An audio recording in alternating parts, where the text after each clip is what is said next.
tools for services design.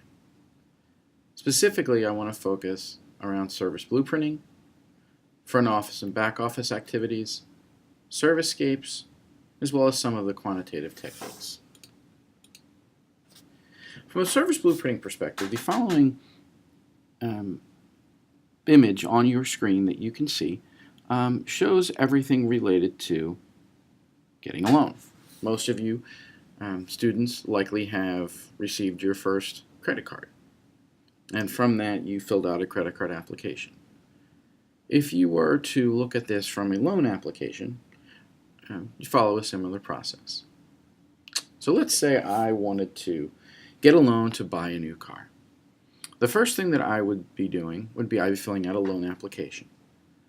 And this image does the process that walks you through everything from the time that it takes to meet in the branch with a loan officer to the communication that needs to be done in terms of filling out the application and determining whether or not the loan was declined or accepted.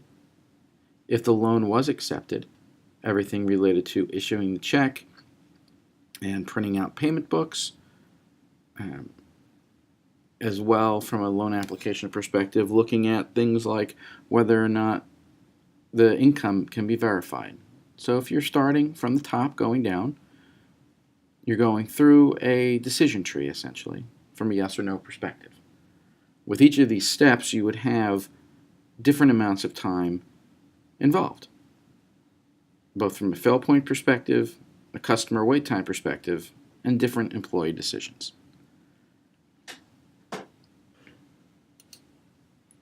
Now, if you were looking at another example, perhaps it is deciding where to go for dinner.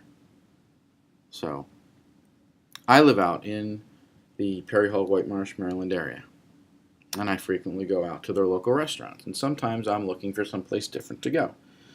And recently I walked past a restaurant called Lib's Grill. Love the food at Lib's Grill. The thing about Lib's Grill that I like is that they have very frequent specials. So, if we were to use me as an example, I've walked past and I've seen their specials, and I decided to go in and place an order. Now, as I'm going in, the waiter takes my order, brings my order back out, and completes the order. So now, if we look to this from you going into perhaps Starbucks to purchase that cup of coffee, you're going to see multiple levels, okay? You see a line of influence, a line of interaction, a line of visibility, and a line of support. So I'm walking past that special sign and I go in to order a glass of coffee. I go in, I place the order, the barista takes the order, goes to the stockroom to get the coffee, and either completes the order or tells me off the amount of cups. And if the order is completed, I pay and I go. Understanding the types of interactions, the type of visibility, the types of support is critical in terms of making sure that the experience is a success, as a successful experience is going to lead to more customers for the organization. One of the things that most people hate the most is waiting in line. I hate it. I absolutely hate it. Deep-rooted passions of 1,000 suns. I especially hate waiting in line at airports since I spend so much time there. But where I really seem to wait in line the most is to pick up dry cleaning. And I've often wondered how organizations like the dry cleaner can improve on their wait line. So if we were looking at trying to improve an organization like that, we would have to look at the characteristics of that waiting line system, whether or not there's a single queue or multiple queue, what type of system do you have, and whether or not what the population is that would wait in line. For example, you decide to fly home for winter break, and you'll go to BWI Airport, and you'll go check in. And you'll see a multitude of different lines. You'll see a line for premier passengers. You'll see a line for standard passengers. You'll see a line for individuals that are just printing a boarding pass and those that are checking a bag as well. That's a different type of waiting line system. This allows you to go through in multiple formats to succeed. Now you've got to go through security.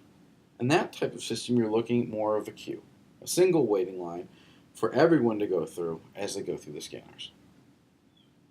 Now, when we talk about some of these operating characteristics, a lot of it is going to be the specifics in the overall, how the line is constituted.